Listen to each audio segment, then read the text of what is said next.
Back in 2022, I made a video reacting to what Rousseau claimed to be the most insane piano pieces. And while most of them were pieces that are very, very difficult to play, there are a lot harder pieces out there, both to physically play and pieces that are difficult to interpret emotionally. But Rousseau actually made a second video of the most insane pieces to play. But are they? Let's get into it.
Nice, so this is the Chopin Etude Opus 25 number 11, also known as Winter Wind. And this is a difficult piece to play. I've never personally played it myself or performed it, but I have taught it quite a few times. What I find most interesting about the opening line of this piece is not only is it kind of a complete contrast to all of the fast stuff that happens afterwards, but also you've got this really nice melody line that's quite simple.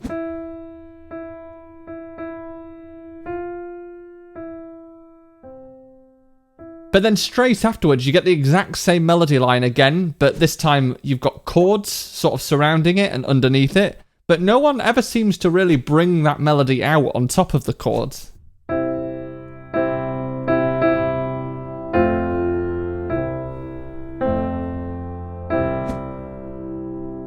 Also, the very last chord of this introduction is something called a dominant seventh, and in this case, it's an E dominant seventh.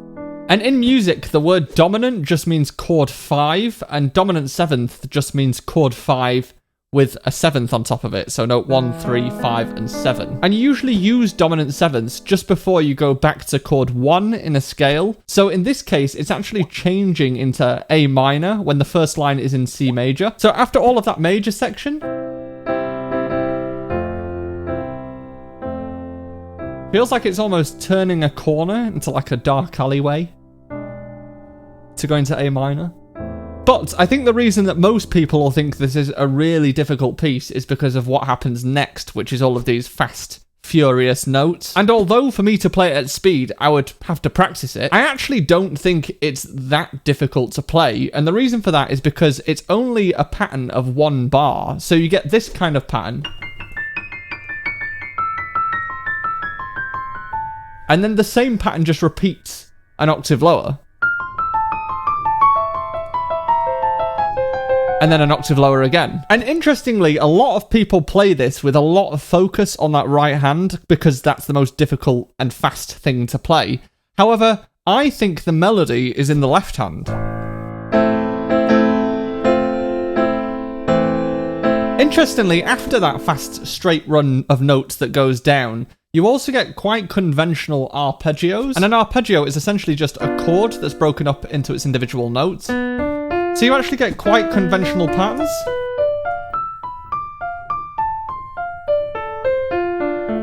That's not to say that this piece isn't difficult, because let's be honest, it's way beyond grade 8. And it's a Chopin etude, and all Chopin's etudes were written to try and test your technique. But once again, I do think there are more challenging pieces to play out there that are both more challenging in terms of physical technique and in terms of emotion and interpretation. But I mean, either way, it's a great piece.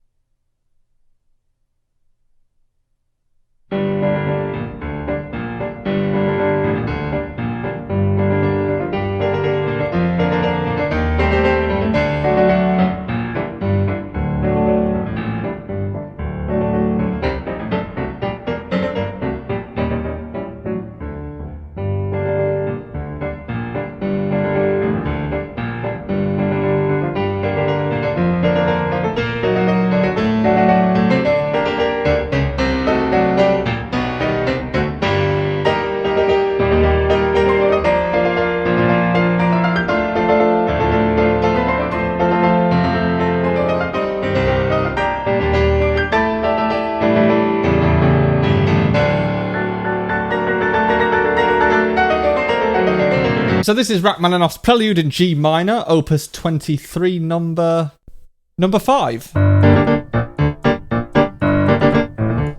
Now this piece is fascinating in a few different ways. First of all, the difficulty of this piece is largely two things. Firstly, it's the jumping around and trying to be accurate with your chords. Stuff like this.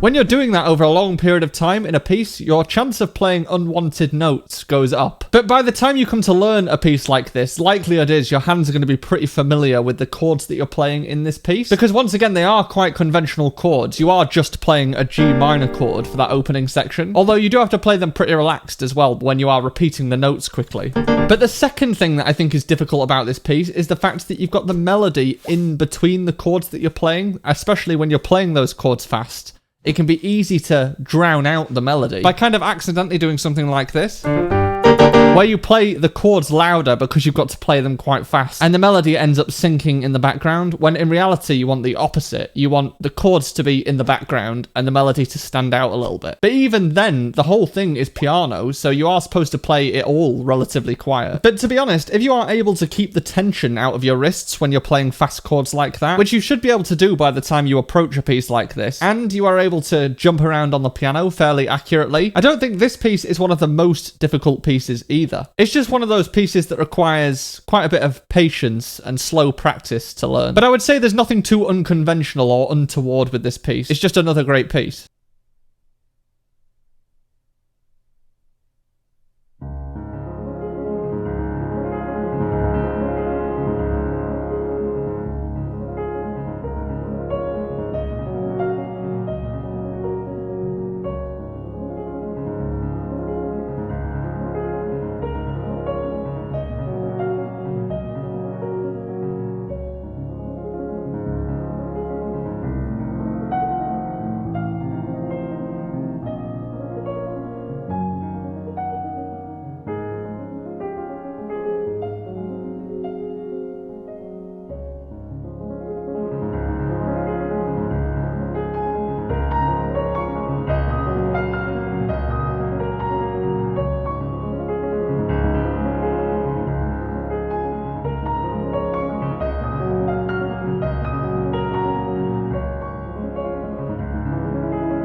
So this is Un Sospiro by Liszt, and this is a piece that I have both learnt and performed. And this piece is difficult for reasons that you might not think, because it is technically difficult. You do have a lot of crossing over, and you've got to be quite accurate, which makes it quite technically challenging. But I think this one is quite musically challenging because of the technical challenges. And by that I mean, you've got this really clear melody that sounds almost very simple. And your average listener listening to this piece can be forgiven for thinking that it's quite an easy piece to play, because the melody is just...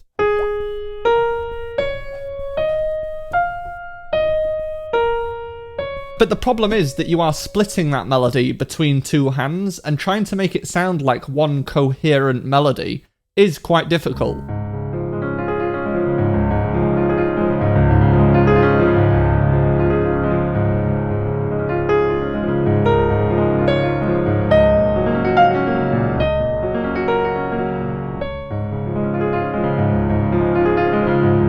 And that gets significantly harder when the melody becomes octaves. So instead of just playing a single note with each individual hand like this, you have to play octaves.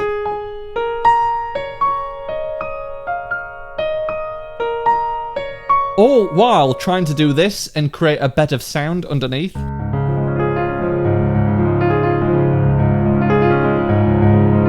So I think the challenge with this piece is trying to make it sound easy when in fact there's quite a lot of things going on, and it can be quite easy to make it sound lumpy by accident. I mean, I absolutely love this piece. I think it is probably in my top 3 most favourite pieces that I've ever played, just because it does have so much emotional complexity to it, while being technically challenging as well. But I do have to say, there are quite a lot more pieces that I have played that are a lot less conventional and more weird to play. I think as long as a piece uses conventional techniques and chords that you're expecting and a nice melodic line, for the most part, I think the piece is going to be learnable. If you haven't listened to Un Sospiro all the way through though, I would definitely recommend it because it is one of my favourite pieces.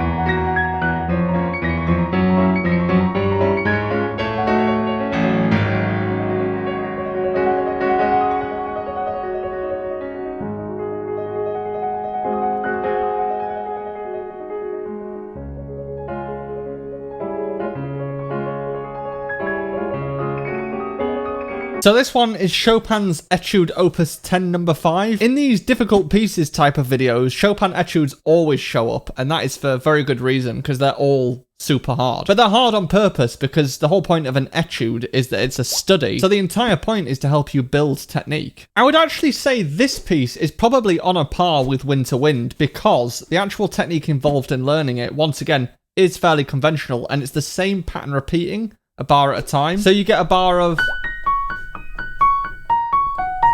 and then that same thing repeats an octave lower. And it keeps reappearing throughout the piece. So once you've learnt it so that your hand knows it inside out and you can play it rapid, then it becomes like your hand doesn't even really need to think about it in order to play it. It's just a case of starting slowly, like... and then kind of speeding it up like you would with a technical exercise. And then slowly piecing it together section by section. I think with all Chopin etudes, if you haven't yet built up the technique in order to play them, then they are incredibly difficult. But if you are in a position where you're ready to learn them and you've practiced a lot of scales, been through a lot of other challenges in pieces that are similar, and you've built your way up to these types of pieces, then they actually become a lot less scary to approach, because you can almost mentally group quite a lot of the music up. For example, this is all based around a G flat major chord. So this shape makes a G flat major chord, and then you're kind of working around a G flat major chord for all of that shape. So if you know that in your head, you can kind of think that's just a G flat major chord broken up into its notes, and it becomes a little bit easier to think about when you're playing. And you can actually do that for most of the piece because it's based around very conventional chords, very conventional shapes.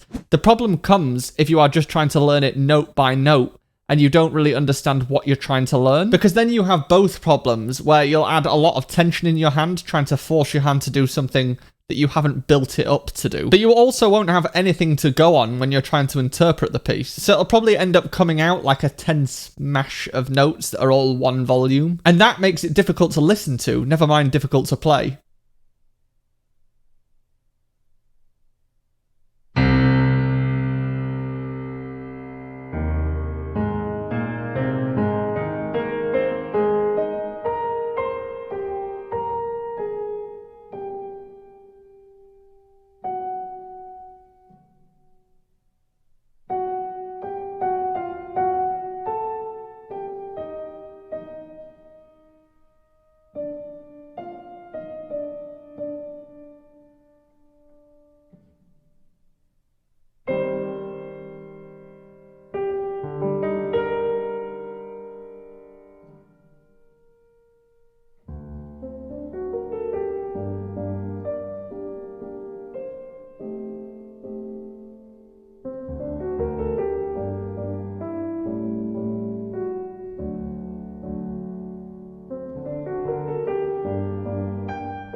Yet again, another one of my favourite pieces. This is Chopin's Ballade number 1. And this is another piece that I've spent a lot of time with and performed many times. Now, the opening for this piece doesn't sound too difficult, but it is quite musically challenging because you have kind of the same motif.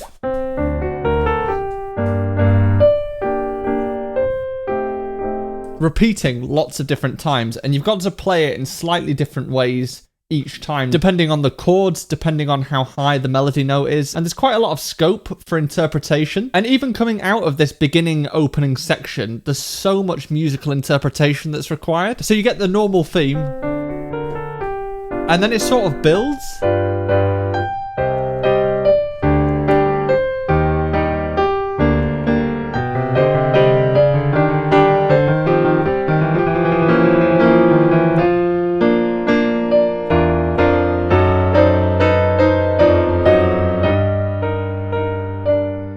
And then it softens off.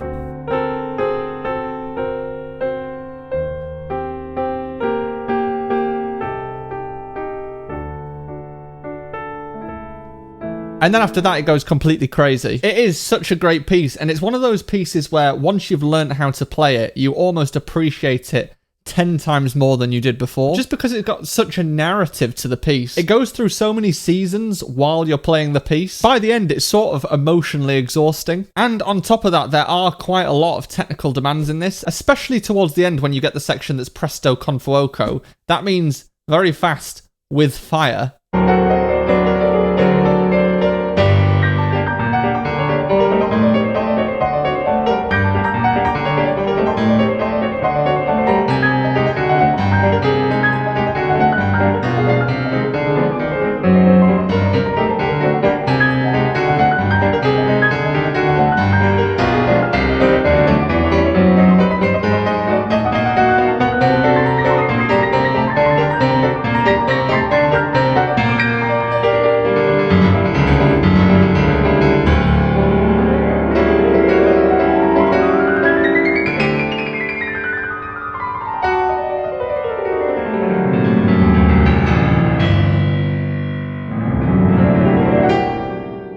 Yeah, I would say that that section of the music where it goes presto con fuoco is arguably harder than Winter Wind and than the Etude Opus 10 number 5. Because although the chords that you're playing are conventional, you are doing a lot of jumping around in both hands, and it's in quite awkward positions. While I don't think any of these pieces can qualify as the most difficult pieces to play, I do think they are all great pieces. And all of the players that are playing them on Rousseau's channel play them very, very well. But let me know in the comments if you think there is a particular piece that would qualify as one of the most hard pieces to play. And if you want to see my original reaction back in 2022 of Rousseau's first most insane pieces to play, then head on through and I will see you there.